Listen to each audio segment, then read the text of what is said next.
Para el mundo, era una viuda con 6 hijos, sin un centavo y sin esperanza. Compró la casa que todos odiaban, un lugar marcado por una tragedia sangrienta. Pero las paredes de esa casa no guardaban una maldición, sino un secreto. Un secreto que la convertiría de una mujer desamparada en la persona más poderosa o en la siguiente víctima. ¿Te atreves a escuchar su historia? Estaba completamente sola en medio de la sierra, aunque el viejo camión de carga estuviera a rebosar con las 6 almas que más amaba en el mundo. La lluvia golpeaba el parabrisas con una furia implacable, y los limpiaparabrisas, viejos y cansados como ella misma, gemían en una batalla perdida contra el diluvio. Cada relámpago que rasgaba el cielo oscuro iluminaba por un instante la silueta que se alzaba al final del camino de tierra. La casona del olvido. Elena apretó el volante con manos temblorosas. El motor tosió una última vez, un estertor metálico y definitivo, y luego se sumió en un silencio sepulcral, dejando solo el rugido de la tormenta. Habían llegado, o, mejor dicho, el destino los había escupido allí, en el umbral del lugar más odiado de toda la comarca de las almas perdidas. Desde el asiento del copiloto, Mateo, su hijo mayor de apenas 16 años, la miraba con una seriedad que no correspondía a su edad. En sus ojos ya no había la luz de la juventud, sino la sombra pesada de una responsabilidad impuesta a la fuerza. «Hemos llegado, mamá», dijo con la voz ronca. Detrás, acurrucados entre mantas raídas y cajas de cartón que contenían los restos de su vida anterior, estaban los demás. Sofía, de 14 años, con los ojos fijos en la ventana, dejando que las lágrimas se confundieran con las gotas de lluvia que resbalaban por el cristal. Los gemelos, Lucas y Lucía, de 10 años, se abrazaban el uno al otro, sus rostros una mezcla de miedo y curiosidad infantil. Gabriel, de 7, el más silencioso de todos, simplemente observaba la casa con sus grandes ojos oscuros, como si pudiera ver más allá de la madera podrida y las ventanas rotas. Y en un capazo a su lado, durmiendo ajena a la pesadilla, estaba Isabela, su pequeña de 2 años, su ancla y su mayor terror. ¿Se imaginan el peso sobre los hombros de esa mujer? 6 hijos, 6 futuros, y como único refugio, una casa de la que todos huían, una propiedad que la gente del pueblo mencionaba en susurros, santiguándose como si el mero nombre pudiera invocar al diablo. Al pasar por el pueblo de las almas perdidas, Elena había visto las cortinas cerrarse a su paso, las miradas de recelo, el desprecio silencioso. No eran bienvenidos. Eran parias llegando a un leprosario. Hace apenas 3 meses, el sol brillaba en su vida. Su esposo, Javier, no era un hombre rico, pero era un hombre bueno. Sus manos eran fuertes, su risa era el sol de la casa y su amor era el único tesoro que Elena había conocido. Trabajaba de sol a sol en la construcción y cada noche llegaba a casa cansado, pero con una sonrisa para ella y un cuento para los niños. Eran pobres, sí, pero eran inmensamente felices. Hasta aquella tarde de martes, una llamada, un andamio que cedió, unas palabras frías y burocráticas que destrozaron su universo en un instante. Hubo un accidente. Lo sentimos mucho, señora. El dolor fue un abismo, pero la humillación que vino después fue un veneno lento y cruel. En el funeral, mientras Elena intentaba sostener a sus hijos y a sí misma, la familia de Javier, que nunca la había aceptado por considerarla demasiado humilde para su hijo, la rodeó no con consuelo, sino con garras afiladas. Descubrieron y se lo restregaron en la cara con una crueldad infinita, que Javier, en su afán por darles una vida mejor, se había endeudado hasta el cuello.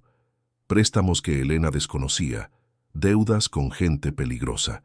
La casa en la que vivían, que ella creía suya, estaba hipotecada hasta el último ladrillo. «Tu marido nos ha deshonrado», le espetó su suegra con los ojos secos y llenos de veneno. «Nos ha dejado en la ruina. Esta casa ya no es tuya. Tienes una semana para irte». Y así sin más la echaron, la viuda y sus 6 hijos, a la calle, La pequeña indemnización del seguro de vida de Javier, una suma miserable que apenas alcanzaba para cubrir las deudas más urgentes, era todo lo que tenía. Sin familia que la apoyara, sin amigos con recursos para ayudarla, se encontró sola, con 6 pares de ojos mirándola, esperando una respuesta que no tenía. Fue entonces cuando vio el anuncio en un periódico viejo. Se vende propiedad en Las Almas Perdidas. La casona del olvido. Precio de remate. El precio era tan absurdamente bajo que parecía un error de imprenta. Cuando preguntó por qué, el agente inmobiliario, un hombre nervioso que evitaba su mirada, se encogió de hombros. La gente cuenta historias, señora. Dicen que está maldita. Hace 20 años, la familia que vivía allí, los Vargas, desapareció. La leyenda dice que el señor Ricardo Vargas se volvió loco, mató a su esposa y a sus hijos y se esfumó con toda su fortuna. Nadie ha querido tocar esa propiedad desde entonces. Una maldición. Elena casi se rió. ¿Qué maldición podía ser peor que la suya? ¿Qué fantasma podía asustarla más que el rostro de sus hijos pasando hambre? Compró la casa sin siquiera verla. ¿Era eso o la calle? Ahora, bajo la tormenta, frente a la imponente y decrépita estructura, se preguntó si había cometido el peor error de su vida. «Vamos», dijo con una firmeza que no sentía. «Mateo, ayúdame con Isabela. Sofía, cuida de los gemelos. Hay que entrar antes de que nos congelemos». La puerta principal se abrió con un quejido agónico, como si la casa exhalara un aliento de muerte. El interior era peor de lo que había imaginado. El olor a humedad, a polvo de décadas y a una tristeza profunda y arraigada lo impregnaba todo. Muebles cubiertos con sábanas blancas que parecían sudarios, telarañas que colgaban del techo como candelabros fantasmales, y un frío que no era solo por la lluvia, sino que parecía nacer de las propias paredes de la casa. Los niños se pegaron a ella, sus pequeños cuerpos temblando. «Tengo miedo, mamá», susurró Lucía. Elena se arrodilló, obligándose a sonreír. «No temas, mi amor. Es solo una casa vieja. Necesita que la cuidemos, que le demos calor y risas. Mañana, con el sol, verás qué diferente se ve. La convertiremos en nuestro hogar». Pasaron las siguientes horas en una febril actividad, impulsada por la desesperación. Mateo, valiente y práctico, encontró unas tablas para tapar la ventana rota del salón. Sofía ayudó a Elena a despejar un rincón, barriendo la suciedad de años. Necesitaban un lugar seguro para pasar la noche, especialmente para la pequeña Isabela, cuya respiración comenzaba a sonar con un ligero silbido que aterraba a Elena. Eligieron una de las habitaciones del piso de abajo. Era más pequeña, quizás más fácil de calentar con sus propios cuerpos. Mientras Mateo intentaba encender un fuego en la chimenea con madera húmeda, Elena se dedicó a limpiar una pared, la que estaba menos afectada por las manchas de humedad, para poder arrimar allí el capazo de la bebé. El papel tapiz, con un estampado de flores descoloridas, se caía a pedazos. Al pasar un trapo húmedo, una gran sección se desprendió, revelando el yeso agrietado que había debajo. Fue entonces cuando lo notó. En el centro de la pared había una sección donde el yeso parecía más nuevo, o al menos de una textura diferente, y estaba suelto.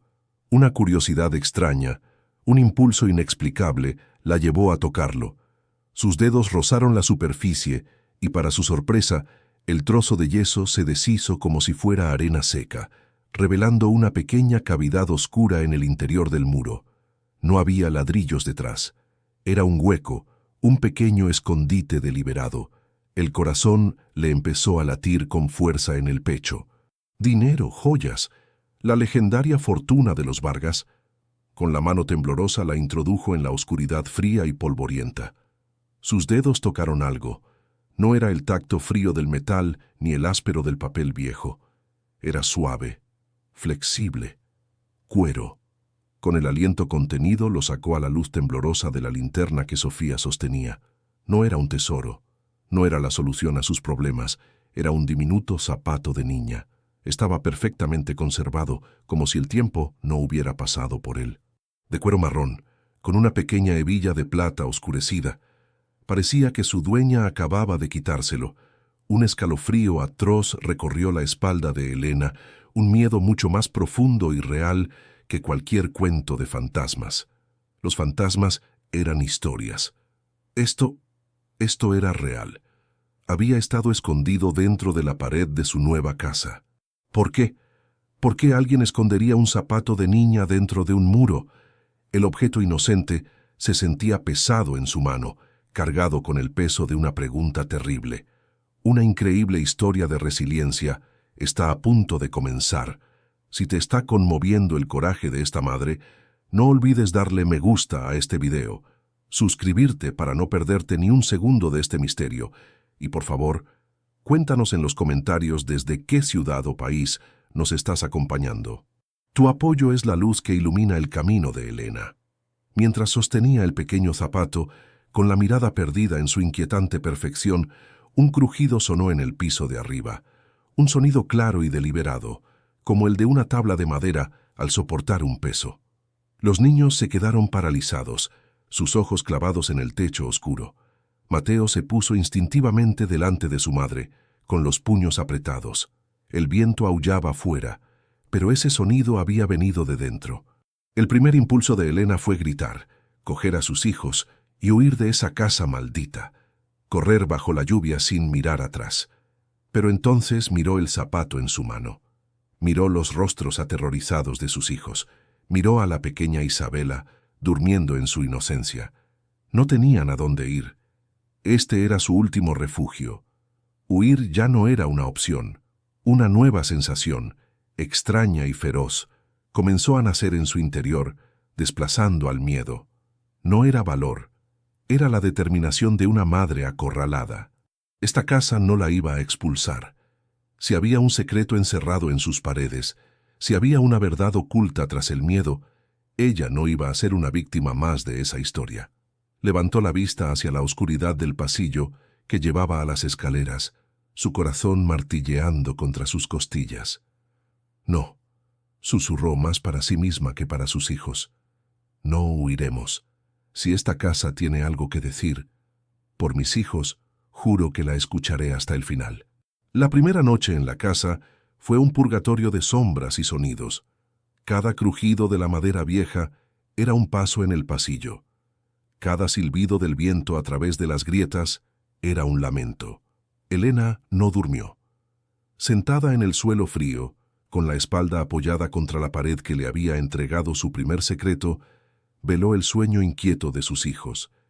El pequeño zapato de niña reposaba a su lado, un centinela silencioso de una tragedia olvidada. Al amanecer la tormenta había cesado, dejando un mundo lavado y un cielo de un gris melancólico. Pero dentro de Elena, una tempestad diferente apenas comenzaba a gestarse. La decisión que había tomado en la oscuridad, nacida del pánico y la desesperación, se había solidificado con la primera luz del día en una determinación de acero. No iban a ser víctimas, iban a sobrevivir. Los días que siguieron fueron una lucha brutal contra el abandono. Elena y Mateo, convertidos en capitán y primer oficial de un barco naufragado, trabajaron sin descanso. Arrancaron malas hierbas que parecían garras aferradas a los cimientos, clavaron tablas sobre las ventanas rotas para protegerse del frío nocturno y fregaron capas de suciedad que parecían tener vida propia. Los niños más pequeños, a pesar del miedo inicial, comenzaron a encontrar rincones para sus juegos, su risa infantil un eco frágil y desafiante en los vastos y silenciosos salones. Sin embargo, la casa no era su único enemigo.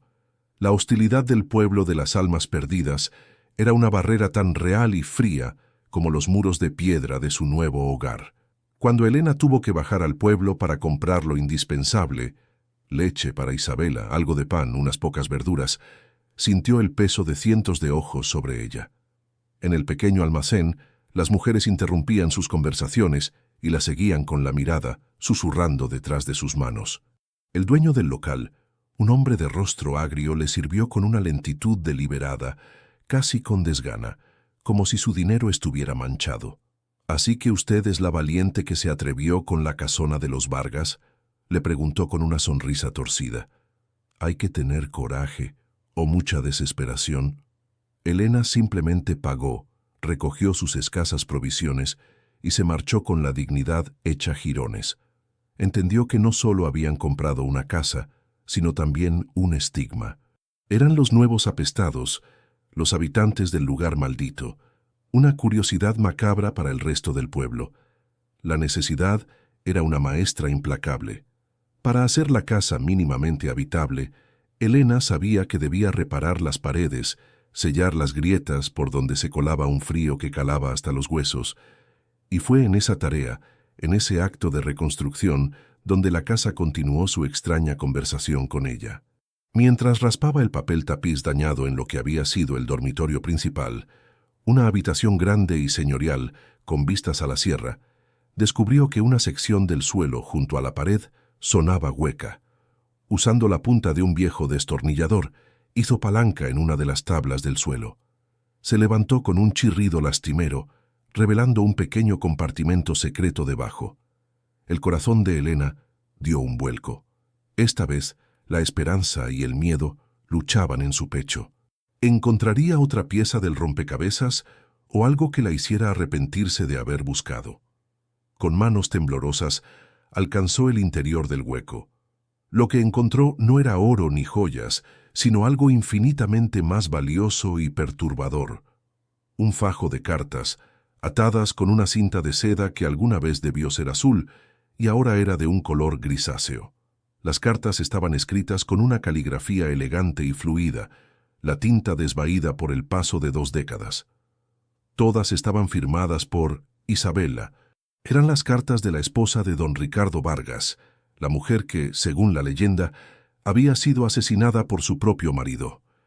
Elena se sentó en el suelo polvoriento, la luz del atardecer entrando por la sucia ventana, y comenzó a leer.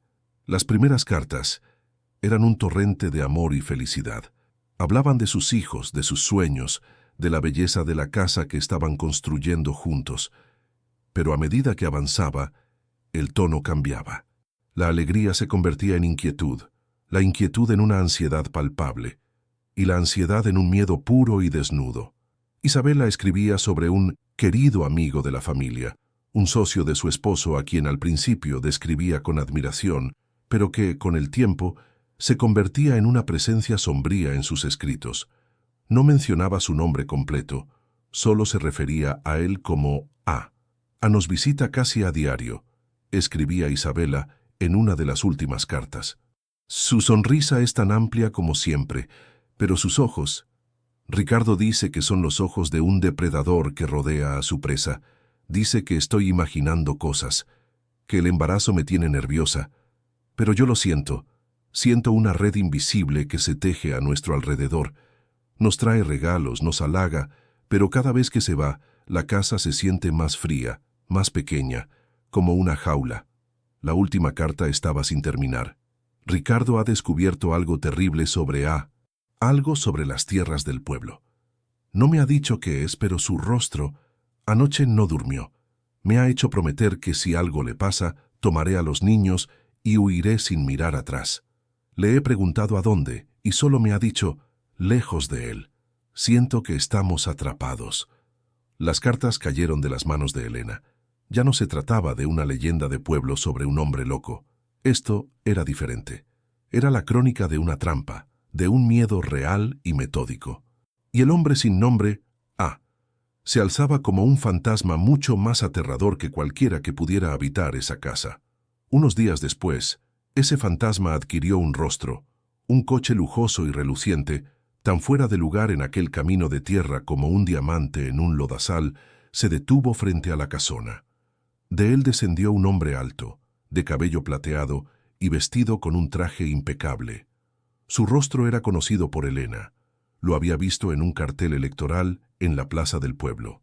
Era don Alejandro, el hombre más rico y poderoso de la región. Un terrateniente respetado, el gran benefactor de las almas perdidas. Su sonrisa era cálida y paternal, pero sus ojos, pequeños y calculadores, eran exactamente como los había descrito Isabela. Fríos, muy fríos. «Señora», dijo acercándose con la mano extendida, «perdone mi atrevimiento. Soy Alejandro. He oído que una nueva familia se ha mudado a esta propiedad. Como vecino, y me atrevería a decir, guardián de esta comunidad, sentí que era mi deber darles la bienvenida. Su voz era melosa, pero cada palabra parecía llevar un peso oculto. Elena, con las manos manchadas de tierra del jardín, se sintió pequeña e insignificante ante él. Lo invitó a pasar por pura cortesía, aunque cada fibra de su ser le gritaba que cerrara la puerta en su cara. Don Alejandro recorrió el salón con la mirada, una mueca de falsa compasión en su rostro. Pobre casa. Pobre familia la que vivió aquí. Una tragedia terrible. Ricardo Vargas era un buen amigo mío, ¿sabe? Un hombre brillante, pero con una oscuridad en su interior que nadie vio venir. Es una pena que esta casa tenga que cargar con esa mancha. Se detuvo y la miró fijamente. Mire, señora, seré directo. Esta casa no es lugar para una mujer sola con 6 hijos. Los recuerdos aquí son venenosos. La gente del pueblo nunca la aceptará mientras viva bajo este techo. Piense en sus hijos. Por su bien debería vender. Elena sintió un escalofrío. Vender, acabamos de llegar, no tenemos a dónde ir. Don Alejandro sonrió, una sonrisa que no llegó a sus ojos. Yo podría ayudarla. Le ofrezco comprarle la propiedad. Por supuesto, dado su historial, no puedo ofrecerle mucho, pero sería suficiente para que usted y sus hijos puedan empezar de nuevo en otro lugar. Un acto de caridad, si lo quiere ver así. La oferta que le hizo fue insultante, una fracción de lo poco que ella había pagado. Era una trampa. Elena lo supo al instante. No quería ayudarla, quería echarla, quería esa casa vacía. La A de las cartas de Isabela ardía en su mente. Alejandro, ¿podría ser él? Le agradezco su oferta, don Alejandro, respondió Elena, su voz más firme de lo que se sentía. Pero esta es mi casa ahora, y nos quedaremos. La sonrisa de don Alejandro se desvaneció por un instante, y en su lugar, Elena vio un destello de algo gélido, una furia apenas contenida. Fue solo un segundo, pero fue suficiente. Supo que había tocado un nervio. Como desee, dijo él, recuperando la compostura. Pero le advierto, hay historias que es mejor dejar enterradas, por su propio bien. Esa noche, la amenaza velada de don Alejandro resonaba en el silencio de la casa. Elena no podía dormir.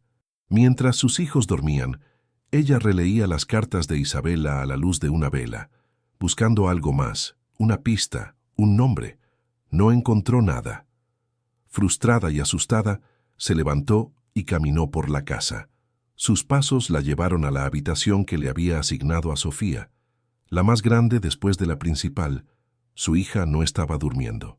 Estaba sentada en el suelo, a la luz de la luna que se filtraba por la ventana, dibujando en un cuaderno con un trozo de carbón que había encontrado en la chimenea. «¿Qué haces despierta, mi amor?», le susurró Elena. Sofía levantó la vista, con los ojos muy abiertos. «No podía dormir, mamá. Las paredes hacen ruidos. Y descubrí algo». Señaló una sección de la pared junto a su cama. El papel tapiz estaba desprendido en esa zona, y Sofía, en un arranque de curiosidad infantil, había estado rascando la capa de pintura vieja y descascarillada que había debajo. Al hacerlo, había revelado algo extraordinario. Debajo de las capas de pintura y tiempo había un dibujo infantil, hecho con carbón, como el que ella misma estaba usando. Mostraba la figura de un hombre alto y delgado, protegiendo a 2 niños pequeños de una sombra monstruosa y deforme. Y debajo del dibujo, escritas con la letra torpe de un niño, había unas palabras que helaron la sangre de Elena. «Papá nos escondió del monstruo». Elena se arrodilló, acercando la vela a la pared. El terror la atenazó con garras de hielo. El monstruo, dibujado por aquel niño anónimo de hacía 20 años, con su traje oscuro y su sonrisa amplia y vacía, tenía una silueta, una presencia, una maldad que le resultó horriblemente familiar. Era la caricatura grotesca, pero inconfundible, de don Alejandro. El dibujo en la pared fue una revelación brutal, un relámpago que iluminó el oscuro paisaje de dudas y temores de Elena, mostrando la forma inequívoca del mal. La leyenda del pueblo hablaba de un padre enloquecido, Pero el trazo infantil grabado en el yeso contaba una historia radicalmente distinta, la de un padre protector y un monstruo con un rostro reconocible, el rostro de don Alejandro. De repente, las piezas del rompecabezas comenzaron a encajar con una lógica aterradora. Las cartas de Isabela, la visita intimidatoria del hombre más poderoso de la comarca, su oferta insultante para comprar la casa, todo apuntaba en una única y siniestra dirección. Aquella casa no era la tumba de una familia asesinada por un loco. Era el testimonio silencioso de un crimen atroz, un grito de auxilio que había permanecido ahogado en el tiempo durante 20 largos años. Una nueva energía, nacida de la indignación y de un instinto protector, que se extendía más allá de sus propios hijos hasta abarcar a aquella familia desaparecida, se apoderó de Elena. El miedo no se había ido, pero ahora estaba subordinado a un propósito mayor. Ya no se trataba solo de sobrevivir, se trataba de hacer justicia. Comprendió que las paredes no guardaban una maldición, sino la verdad. Y esa verdad, por peligrosa que fuera, era la única arma que poseía. La búsqueda, que había comenzado por accidente, se convirtió en una misión deliberada y febril. Si las paredes habían guardado un zapato, unas cartas y un dibujo, ¿qué otros secretos podrían albergar? Elena comenzó a examinar cada centímetro de la casa con una atención casi obsesiva. Golpeaba suavemente los muros, escuchando cualquier variación en el sonido que pudiera indicar un hueco. Revisaba las tablas del suelo, los marcos de las ventanas, los fondos de los armarios. Mateo, al ver la nueva y extraña determinación de su madre, se convirtió en su sombra y su cómplice. Aunque ella no le había contado todos los detalles para no cargar su joven mente con aquel horror, él entendía lo suficiente. Sabía que luchaban por algo más que un simple techo sobre sus cabezas. Luchaban contra un enemigo invisible que quería verlos fuera de allí. Los días se llenaron de una extraña dualidad. Por un lado, la vida doméstica continuaba con su rutina implacable. Preparar la comida con los escasos recursos que tenían, lavar la ropa a mano en una tina de zinc, asegurarse de que los gemelos hicieran sus deberes escolares y que la pequeña Isabela estuviera abrigada y segura. Por otro lado, cada momento libre, cada hora robada al sueño, se dedicaba a la búsqueda. Elena se sentía como una arqueóloga, desenterrando una civilización perdida. Una civilización de 2 adultos y varios niños, cuyo universo se había extinguido entre aquellos muros. La clave llegó de la manera más inesperada. Una tarde, mientras intentaba encender un fuego en la gran chimenea del salón principal, una pieza monumental de piedra y ladrillo que ocupaba casi toda una pared, notó algo extraño.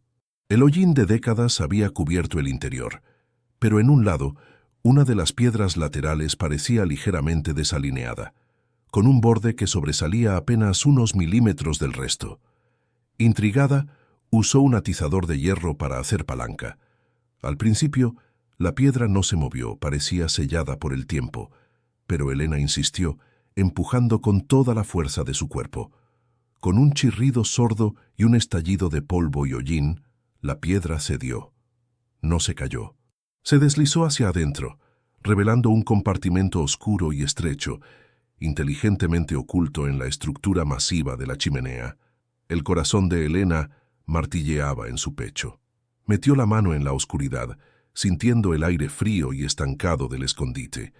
Sus dedos rozaron un objeto rectangular envuelto en lo que parecía ser una tela encerada para protegerlo de la humedad. Con sumo cuidado, lo extrajo a la luz. Al desenvolverlo, contuvo la respiración. Era un libro de cuero grueso, con las tapas desgastadas y las páginas amarillentas. No era un libro de contabilidad ni un álbum de fotos.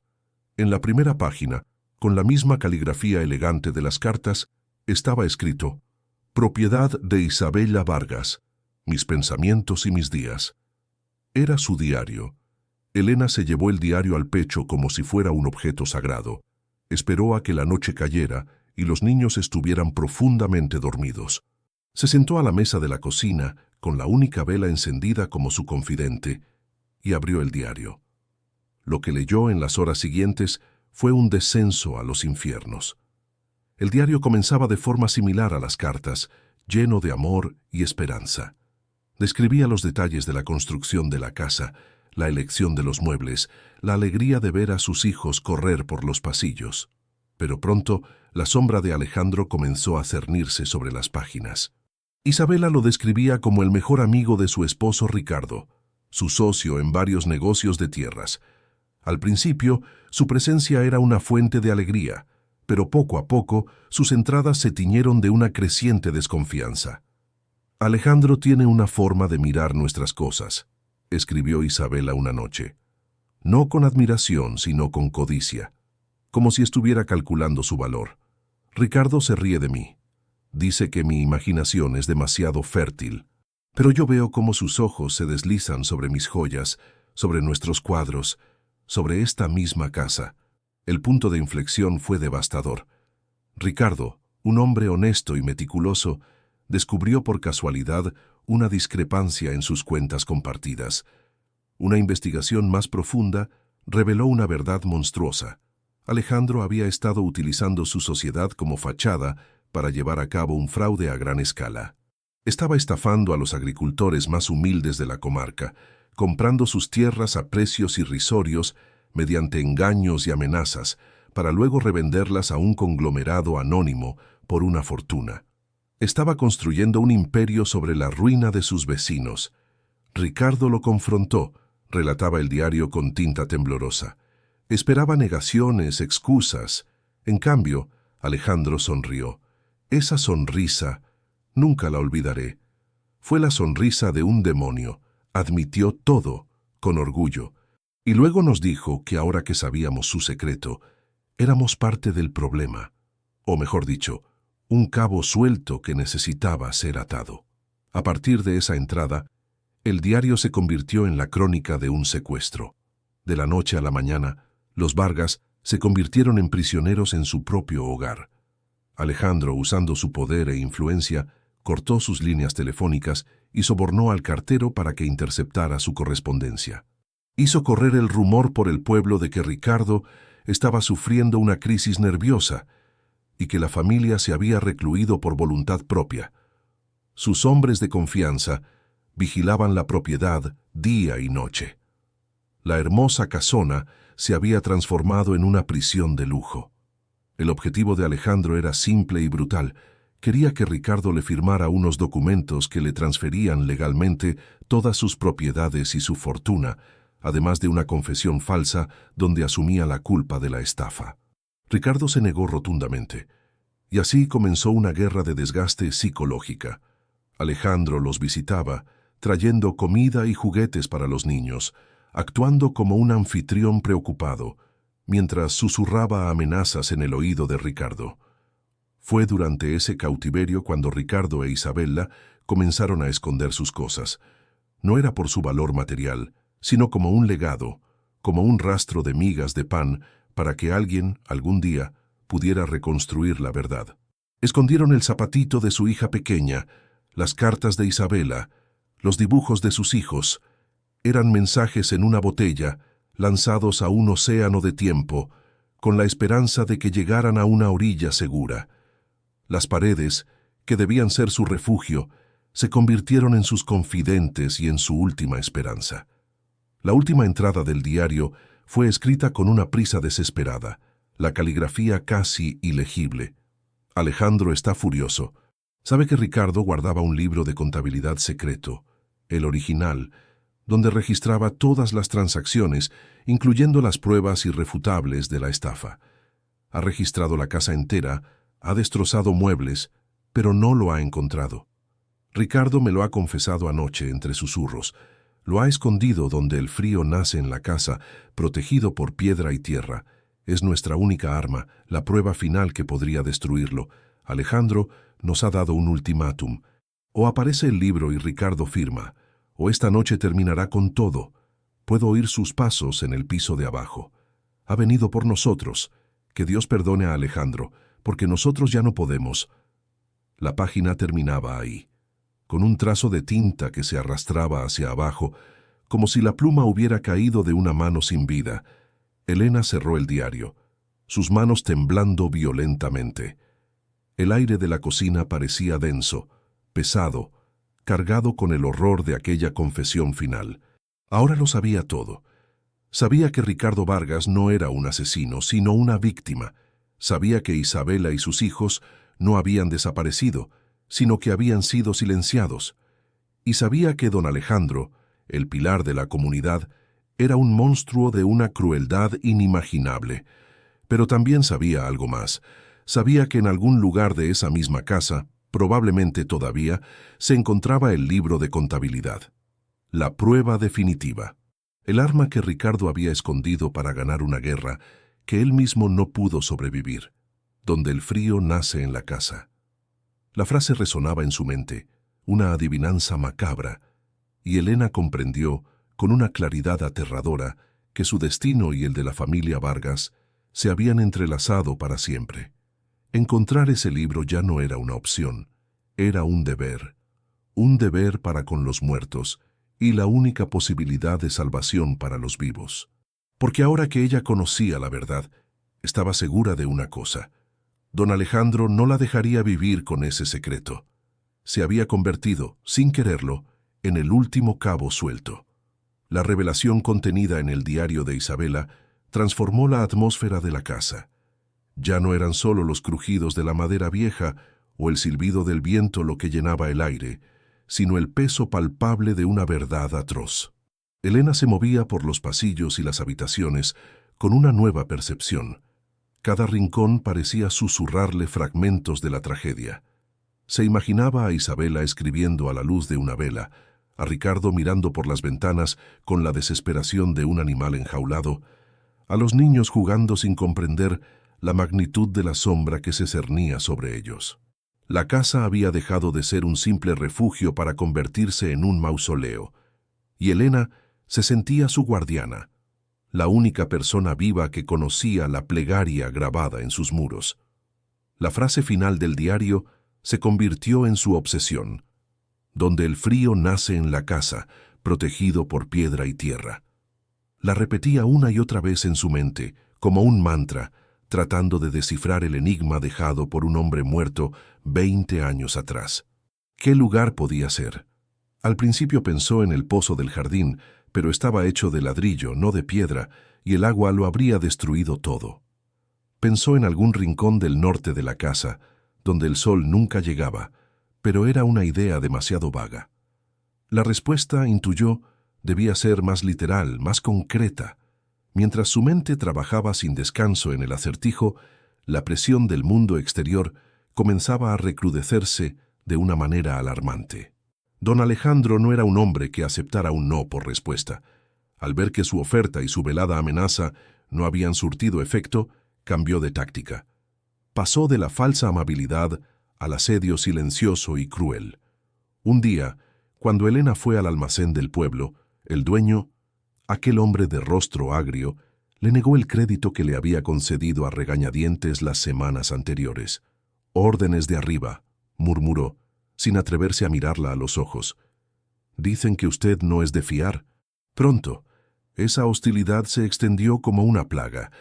El granjero que a veces le vendía leche fresca y huevos ya no pasaba por su camino. El mecánico del pueblo, a quien había pedido que echara un vistazo al motor muerto de su camioneta, de repente tenía la agenda llena para los próximos 6 meses. Los otros niños en la escuela del pueblo comenzaron a rehuir a Mateo y a Sofía, repitiendo los crueles rumores que escuchaban de sus padres, que su madre estaba loca, que la casona del olvido la había trastornado, que hablaba sola y que veía fantasmas. Elena se dio cuenta de que Alejandro estaba tejiendo a su alrededor la misma red de aislamiento que había usado con los Vargas. Estaba cortando sus víveres, sus contactos, su reputación. Estaba convirtiéndola en una paria, estrangulándola lentamente, con la esperanza de que la desesperación la obligara a abandonar la propiedad. La comida empezó a escasear de verdad. La cena se convirtió muchas noches en una simple sopa de verduras cultivadas en su pequeño y descuidado jardín. Elena adelgazó, sus pómulos se hicieron más prominentes y unas ojeras permanentes se instalaron bajo sus ojos. pero cada vez que miraba los rostros de sus hijos, su determinación se endurecía. Estaba reviviendo el mismo terror, la misma asfixia que Isabel la describió en su diario, y esa conexión, esa empatía a través del tiempo, alimentaba su resistencia. No se rendiría, no les daría la victoria a un monstruo. Fue durante una noche especialmente fría, mientras arropaba a sus hijos con todas las mantas que poseían, cuando la solución al enigma la golpeó con la fuerza de una revelación. El frío. El frío más intenso y persistente de la casa no venía de las ventanas rotas ni de las grietas. Emanaba del suelo, específicamente de la puerta que conducía a la bodega. Era un frío húmedo, profundo, un aliento gélido que parecía subir desde las entrañas de la tierra, donde el frío nace, protegido por piedra y tierra. La bodega. Tenía que ser la bodega. Al día siguiente, le comunicó su plan a Mateo. Vio el miedo en los ojos de su hijo, pero también vio la misma determinación obstinada que sentía en su propio corazón. Juntos, abrieron la pesada puerta de madera que llevaba al sótano. Una ráfaga de aire viciado y helado los recibió, junto con un olor a tierra mojada y a vino avinagrado. Con una linterna de pilas que apenas funcionaba y un par de candelabros, madre e hijo descendieron por las escaleras de piedra resbaladiza hacia la oscuridad. La bodega era más grande de lo que habían imaginado. Un laberinto de pequeños pasillos y nichos, con estanterías de madera cubiertas de botellas rotas y telarañas tan gruesas que parecían sudarios. Las paredes eran de piedra irregular, húmeda al tacto, y el suelo era de tierra compactada. Era el lugar perfecto para el acertijo de Ricardo. Era el corazón frío de la casa. Comenzaron la búsqueda de forma metódica. Recorrieron cada palmo de la bodega, golpeando las paredes de piedra con el mango de un martillo, escuchando atentamente cualquier sonido hueco que delatara un compartimento secreto. Era un trabajo agotador y desmoralizador. El eco de sus golpes era el único sonido, una percusión lúgubre en el silencio absoluto de las profundidades. Pasaron horas. La luz de la linterna comenzó a debilitarse, proyectando sombras danzantes y monstruosas que crispaban sus nervios.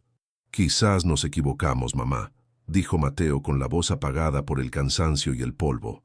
«Quizás no hay nada aquí». «Tiene que estar aquí, hijo», respondió Elena, aunque su propia convicción flaqueaba. Ricardo lo escondió para que su familia tuviera una oportunidad. Ahora es nuestra oportunidad. Fue entonces cuando escucharon un ruido en lo alto de las escaleras, unas pisadas suaves. Ambos se congelaron, mirando hacia la oscuridad de la entrada. «¿Mamá?» Una vocecita temblorosa rompió el silencio. Era Gabriel, su hijo de 7 años, el más callado y observador de todos. Se había deslizado fuera de la casa sin que se dieran cuenta, preocupado por la larga ausencia de su madre y su hermano mayor. Sostenía un pequeño trozo de vela en un platito, su rostro pálido y sus grandes ojos muy abiertos en la penumbra. «Gabriel, vuelve arriba. Es peligroso aquí», dijo Elena, tratando de que su voz sonara tranquilizadora. Pero el niño no se movió. Su mirada estaba fija no en ellos, sino en un rincón oscuro y apartado de la bodega, una sección que ellos apenas habían revisado, llena de viejos barriles de vino podridos y apilados unos sobre otros. «La pared está llorando ahí, mamá», dijo con la lógica simple e irrefutable de un niño. Elena y Mateo intercambiaron una mirada. Se acercaron al lugar que Gabriel señalaba. Al principio, no vieron nada fuera de lo común, pero al agacharse y acercar la luz de la vela, lo comprendieron. Mientras que el resto de las paredes de piedra estaban uniformemente húmedas, de esa pared en concreto, justo detrás de la pila de barriles, escurría un hilo constante de agua, como si estuviera sudando o, como decía Gabriel, llorando. La humedad se concentraba en un solo punto. Con un esfuerzo conjunto, apartaron los pesados y medio deshechos barriles. Detrás, la pared parecía igual que las demás.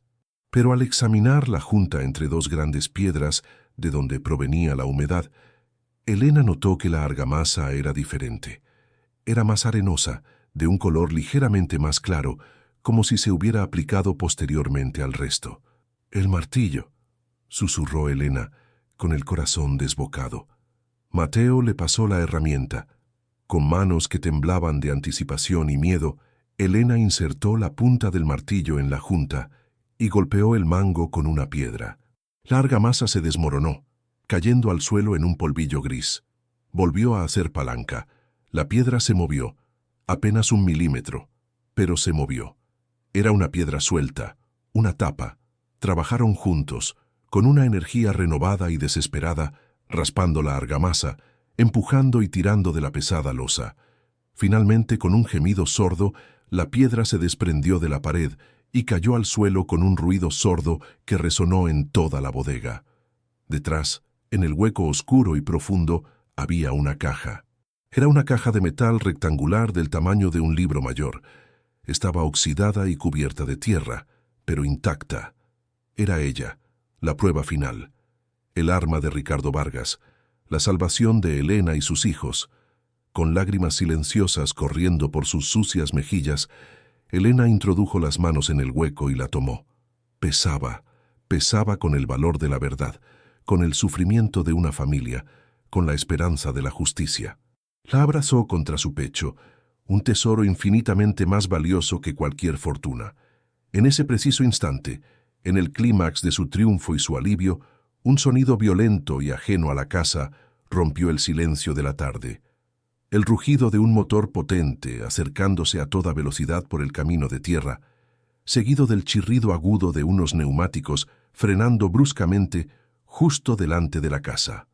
Luego, el sonido inconfundible y amenazador de varias puertas de coche abriéndose de golpe. Elena, Mateo y Gabriel se quedaron petrificados en la penumbra de la bodega, con la caja de metal en sus manos. El sonido de pasos pesados y apresurados retumbó en el porche de madera de arriba. Habían llegado. Don Alejandro. De alguna manera, sabía que habían encontrado algo. O quizás simplemente se le había acabado la paciencia. Ya no importaba. El monstruo ya no estaba en las páginas de un diario. Estaba en su puerta. Y venía a reclamar el último secreto de la casona del olvido. El silencio que siguió al estruendo de los coches fue casi más aterrador que el propio ruido. Fue un silencio tenso, preñado de una violencia inminente que pareció absorber todo el aire de la bodega. Elena se quedó inmóvil, aferrando la caja de metal contra su pecho como si fuera una extensión de su propio cuerpo. Su primer instinto fue buscar una salida, otro camino, pero la bodega era una trampa sin escapatoria, una tumba de piedra con una única entrada y salida. Mateo, con una valentía que desmentía sus 16 años, se interpuso entre su madre y las escaleras, empuñando el pesado martillo como un arma improvisada. El pequeño Gabriel, superado por el pánico, se escondió detrás de las piernas de Elena, su pequeño cuerpo temblando sin control. En el piso de arriba, el silencio se rompió por el sonido brutal de la puerta principal siendo forzada, seguido de un crujido de madera astillada que resonó como un disparo en la quietud de la casa. Los pasos pesados y decididos retumbaron sobre sus cabezas, moviéndose por el salón, buscando. Una voz grave, inconfundible y cargada de una impaciencia gélida, rompió el aire. Era la voz de don Alejandro. «Búsquenla, tiene que estar aquí, en cada rincón». Elena escuchó los sonidos de sus hombres esparciéndose por la casa, el ruido de muebles siendo volcados, de puertas abriéndose con violencia. Era una invasión, una profanación. No estaban buscando, estaban cazando. El corazón de Elena latía con una furia sorda, no solo por el terror que sentía por sus hijos, sino por la profanación de la memoria de los Vargas, por la insolencia de aquel monstruo paseándose por el escenario de su crimen como si fuera su dueño. De repente, una de las voces de los matones gritó desde el pasillo: «¡Jefe, aquí! La puerta de la bodega está abierta». El mundo de Elena se encogió hasta convertirse en el hueco oscuro de la escalera de piedra. Los pasos se dirigieron hacia ellos. Una luz potente, la de una linterna moderna y cegadora, cortó la penumbra, barriendo la bodega antes de fijarse en ellos, atrapándolos como a insectos bajo un microscopio. Segundos después, la silueta imponente de don Alejandro apareció en lo alto de los escalones. Ya no llevaba el traje impecable del benefactor de la comunidad, sino ropa oscura y funcional, y su rostro, la máscara de amabilidad y falsa preocupación, había desaparecido por completo, revelando la expresión de fría y despiadada determinación que Isabela había intentado describir en su diario. Detrás de él, dos hombres corpulentos y de rostros impasibles bloqueaban la salida. Don Alejandro descendió los escalones lentamente, con la calma de un depredador que sabe que su presa no tiene a dónde huir. Sus ojos no se apartaron ni un segundo de la caja de metal que Elena apretaba contra su pecho. «Vaya, vaya, señora», dijo, su voz melosa ahora convertida en un siseo venenoso. «Parece que ha estado usted muy ocupada, jugando a los detectives en mi propiedad». «Esta no es su propiedad», replicó Elena, su voz temblando pero firme. «Nunca lo fue. Le perteneció a una familia a la que usted destruyó». Una sonrisa torcida se dibujó en el rostro de Alejandro. Detalles, simples detalles legales. Ricardo era un necio sentimental. Se aferraba a ideas como la honestidad y la justicia. Ideas muy nobles, pero poco prácticas en el mundo real. Yo simplemente le ofrecí una lección sobre cómo funcionan las cosas de verdad. Una lección que, por desgracia, no supo apreciar. Se detuvo a pocos metros de ellos, su mirada fija en la caja. ¿Sabe?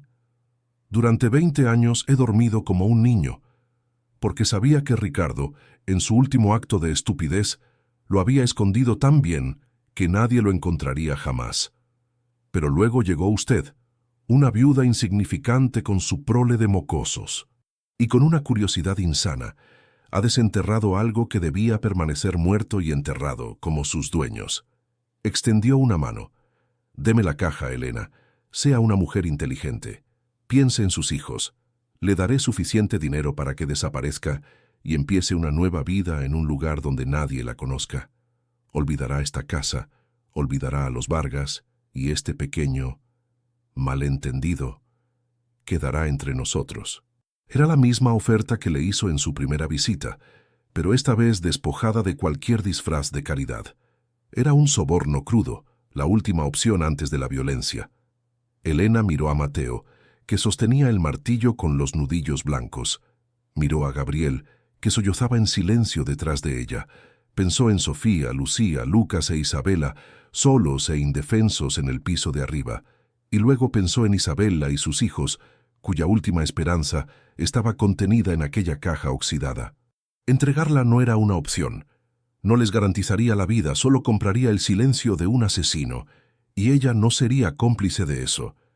«No», dijo, y la palabra resonó en la bodega con una fuerza que la sorprendió a ella misma.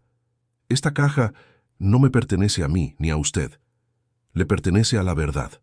Por primera vez, Elena vio una fisura en la compostura de Alejandro.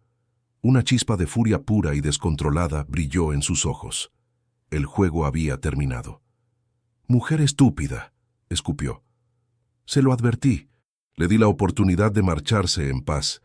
Se volvió hacia sus hombres. «Coja la caja. Si ella o el muchacho oponen resistencia, quítelos de en medio, sin contemplaciones». Uno de los matones, un hombre con una cicatriz que le cruzaba la ceja, comenzó a bajar las escaleras. Mateo levantó el martillo, su cuerpo tenso como la cuerda de un arco. Elena se preparó para lo peor, para gritar, para morder, para luchar con uñas y dientes, aunque sabía que era una batalla perdida. Iban a morir allí abajo, en la misma oscuridad que había engullido a la familia Vargas. El círculo de la historia estaba a punto de cerrarse de la forma más brutal. El hombre de la cicatriz ya estaba en el último escalón. Estiró un brazo para agarrar la caja. Mateo lanzó un grito ahogado y se abalanzó hacia adelante. Pero justo en ese instante, un sonido agudo y penetrante cortó el aire denso de la bodega. Un sonido que no pertenecía a la casa, ni a la sierra, ni al mundo de terror en el que estaban atrapados. Era una sirena. Lejana al principio, un lamento agudo en la distancia, pero que se acercaba rápidamente, creciendo en intensidad con cada segundo que pasaba. Una sirena de policía. Todos se quedaron congelados. El matón detuvo su avance. Don Alejandro se giró bruscamente, con el rostro contraído en una máscara de incredulidad y furia. Miró hacia las escaleras como si esperara que el sonido se desvaneciera, como si fuera una alucinación. Pero la sirena era real, cada vez más fuerte, cada vez más cerca. ¿Cómo era posible? Estaban aislados. El pueblo le pertenecía. La policía local estaba en su bolsillo. ¿Quién? Entonces Elena lo comprendió. Una imagen fugaz cruzó su mente. Sofía, su hija de 14 años, la soñadora, la sensible. Antes de bajar a la bodega, Elena le había pedido que cuidara de los pequeños y que, pasara lo que pasara, no saliera de su habitación.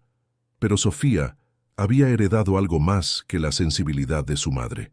Había heredado su instinto. Al escuchar los coches, al oír la puerta romperse y los gritos, no se había quedado paralizada por el miedo. Había hecho lo impensable.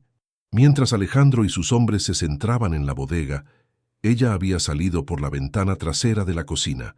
Había corrido descalza a través del campo embarrado y los matorrales, kilómetro tras kilómetro, hasta la única propiedad vecina, una granja aislada a una distancia que parecía insalvable, habitada por un viejo granjero solitario que desconfiaba de todo el mundo. Había golpeado su puerta, gritando y llorando, y lo había convencido de que llamara a la policía. No a la policía local, sino a la policía estatal, a la jefatura del condado. El rostro de don Alejandro se descompuso. La trampa se había vuelto contra el cazador. El tiempo, su gran aliado durante 20 años, se le había agotado en cuestión de minutos. El control absoluto que había ejercido sobre su pequeño reino se estaba desmoronando por la acción de una niña a la que él ni siquiera había considerado una amenaza. «¡Rápido, la caja!», gritó a sus hombres, el pánico reemplazando a la arrogancia en su voz. Pero ya era demasiado tarde. El sonido de las sirenas estaba ahora justo fuera de la casa, acompañado por el chirrido de más neumáticos sobre la grava. Se oyeron portazos y gritos autoritarios. «Policía estatal, salgan con las manos en alto». Don Alejandro estaba atrapado en el mismo lugar donde había sellado el destino de sus víctimas. La bodega, que había sido su santuario del secreto, se había convertido en su celda. Miró a Elena y en sus ojos ya no había poder ni amenaza, solo el odio desnudo de un hombre derrotado. Y en ese momento, Elena supo, con una certeza absoluta, que había ganado. La viuda insignificante había acorralado al monstruo. Antes de sumergirnos en el desenlace de esta increíble historia de valor y justicia, queremos invitarte a ser parte de la conversación. ¿Cómo crees que terminará el viaje de Elena? ¿Qué destino le espera a don Alejandro? Déjanos tus teorías en los comentarios. Nos encanta leer cómo la imaginación de nuestra comunidad da vida a cada giro de la trama. Tu participación es el corazón de esta narración. Ahora acompáñanos a descubrir cómo la verdad finalmente encuentra su voz.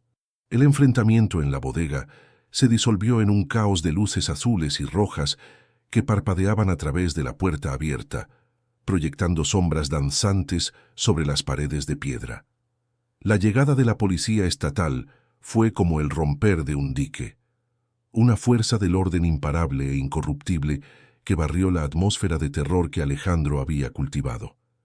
Los agentes descendieron en tropel por las escaleras, armados y con una eficiencia que no dejaba lugar a dudas. En cuestión de segundos, don Alejandro y sus dos matones, paralizados por la sorpresa y la certeza de su derrota, fueron desarmados y esposados con una contundencia implacable. La arrogancia de Alejandro se había desvanecido, reemplazada por una incredulidad lívida. Miraba a Elena, no como a una adversaria, sino como a una aberración del destino, una anomalía imposible que había deshecho el tejido de su mundo perfectamente controlado. Cuando los agentes la interrogaron, Elena, todavía temblando pero con una lucidez asombrosa, no solo les entregó la caja de metal, sino que les narró toda la historia. Con la ayuda del diario de Isabela y las cartas como guía, les condujo por un laberinto de secretos que habían permanecido ocultos durante 2 décadas. Les mostró el zapato de niña dentro de la pared, el dibujo infantil del monstruo, el compartimento secreto en el suelo. Cada descubrimiento era una pieza más en el mosaico de la crueldad de Alejandro. La casona del olvido, antes un lugar de leyendas macabras, se transformó ante los ojos de los investigadores en la escena de un crimen meticuloso y horrendo. La caja de metal fue abierta allí mismo, sobre una mesa polvorienta en el salón de la casa. Dentro, perfectamente preservado gracias al ingenio de Ricardo, estaba el libro de contabilidad. Página tras página, detallaba con una precisión contable cada una de las transacciones fraudulentas de Alejandro, los nombres de las familias estafadas, las fechas, las cantidades. Era una condena escrita en tinta y números, pero había algo más. En el fondo de la caja, debajo del libro, había una última carta de Ricardo Vargas. No era una despedida sentimental, sino un testimonio. En ella, describía con una claridad espeluznante el plan de Alejandro, y en un acto final de previsión desesperada, revelaba lo que había hecho para proteger a su familia. La investigación que se desató a continuación conmocionó a toda la región y acaparó los titulares nacionales. Guiados por las indicaciones de la carta, los peritos forenses descubrieron la verdad más oscura de la casa. En una sección de la bodega, detrás de un muro que a simple vista parecía parte de los cimientos originales, encontraron una cavidad sellada. Al derribar la falsa pared de ladrillos y argamasa, el horror que había permanecido oculto salió a la luz. Allí estaban los restos de la familia Vargas. Alejandro no los había asesinado directamente. En un acto de crueldad casi inconcebible, los había emparedado vivos, dejándolos a una muerte lenta y tortuosa en la oscuridad. La leyenda del padre asesino se desmoronó para siempre, reemplazada por la verdad de un monstruo que se había disfrazado de pilar de la comunidad durante 20 años. La propiedad más odiada de las almas perdidas se convirtió en un símbolo de la justicia tardía, un lugar de peregrinación silenciosa para aquellos que habían sido engañados y despojados por don Alejandro. La caída de Alejandro fue total y espectacular. Las pruebas eran tan abrumadoras que su imperio de miedo y corrupción se vino abajo como un castillo de naipes. Muchos de los habitantes del pueblo, que antes habían tratado a Elena con desprecio por miedo o ignorancia, se acercaron a ella con disculpas y admiración. Se dieron cuenta de que la mujer a la que habían marginado no solo había salvado a sus propios hijos, sino que había liberado a todo el pueblo de la tiranía silenciosa de un déspota. Pero la historia no terminó ahí. La investigación del patrimonio de Ricardo Vargas reveló otra sorpresa. Además de las pruebas del crimen, había escondido en otro compartimento secreto, esta vez dentro de una vieja caja fuerte, oculta tras un retrato familiar, los títulos de propiedad de sus bienes legítimos y los detalles de una considerable fortuna que Alejandro nunca había logrado encontrar. Por ley, y como recompensa por el papel crucial que su descubrimiento había jugado en la resolución del caso más notorio del Estado, los tribunales concedieron a Elena una parte sustancial de la fortuna recuperada. De la noche a la mañana, la viuda que había llegado a esa casa con apenas unos centavos en el bolsillo, se encontró con los medios no solo para sobrevivir, sino para construir un futuro sólido y brillante para sus 6 hijos. Un año después, el sol de la tarde ilumina una escena radicalmente distinta. La casona del olvido ha renacido. Ahora se llama Villa Esperanza. La fachada ha sido restaurada, pintada de un color crema luminoso que refleja la luz. Las ventanas rotas han sido reemplazadas por cristales impecables que brillan al sol, y el jardín, antes una maraña de maleza, es ahora un tapiz de césped verde y flores de colores vibrantes. La casa ya no suspira con tristeza, respira vida, alegría y sobre todo paz. En el interior, la oscuridad y el polvo han sido reemplazados por paredes recién pintadas, muebles cómodos y el eco feliz de las risas de los niños. Vemos a Elena en el jardín, observando a su familia. Ya no es la mujer demacrada y acorralada que llegó bajo la tormenta. Su rostro ha recuperado el color, y aunque en sus ojos siempre habrá una sombra de sabiduría ganada a pulso, ahora brillan con una serenidad y una fuerza inquebrantables. Mateo, a sus 17 años, Ha recuperado la ligereza de la juventud, aunque conserva una madurez protectora. Sofía dibuja en su cuaderno, ya no monstruos en la pared, sino paisajes llenos de luz.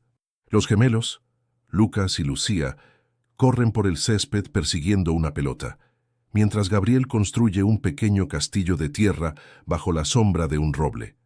Y la pequeña Isabela, que ahora tiene 3 años, da sus primeros pasos firmes sobre la hierba, tambaleándose hacia los brazos abiertos de su madre. Elena no se ha limitado a asegurar el futuro de su familia. Con una parte del dinero, ha creado la Fundación Vargas, una organización benéfica dedicada a ayudar a familias desamparadas, a viudas y huérfanos que, como ella, se han encontrado al borde del abismo. La propiedad más odiada se ha convertido en un faro de esperanza. La escena final nos ofrece un último acto de justicia poética. Un coche pasa lentamente por el camino que lleva a Villa Esperanza. Dentro, en el asiento trasero y esposada, va la suegra de Elena, implicada en las deudas fraudulentas que llevaron a su hijo a la desesperación y a Elena a la ruina. Es trasladada para un interrogatorio. Al pasar frente a la casa, mira por la ventanilla. Su rostro se contrae en una mueca de odio y envidia al ver la imagen de Elena, rodeada de sus 6 hijos, riendo bajo el sol en la propiedad que ella y su familia despreciaron. Ve el triunfo de la mujer a la que intentó destruir. Es su castigo final, ser testigo de la felicidad y el éxito de la persona a la que condenó. Elena levanta la vista y mira su casa. Ya no ve fantasmas ni siente el frío del abandono. Siente gratitud. Las paredes de aquella casa no le habían mostrado una maldición, sino una verdad. Una verdad que al ser liberada, no solo había hecho justicia a una familia perdida, sino que la había liberado a ella y a sus hijos, transformando su desolación en una esperanza inquebrantable. Había llegado a ese lugar buscando un simple refugio, y había encontrado un hogar, un propósito, y finalmente, a sí misma. La viuda desamparada se había convertido en la guardiana de una historia y en la arquitecta de su propio destino. Y en el silencio sereno de la tarde, casi podía escuchar las paredes de Villa Esperanza susurrando una última palabra: gracias.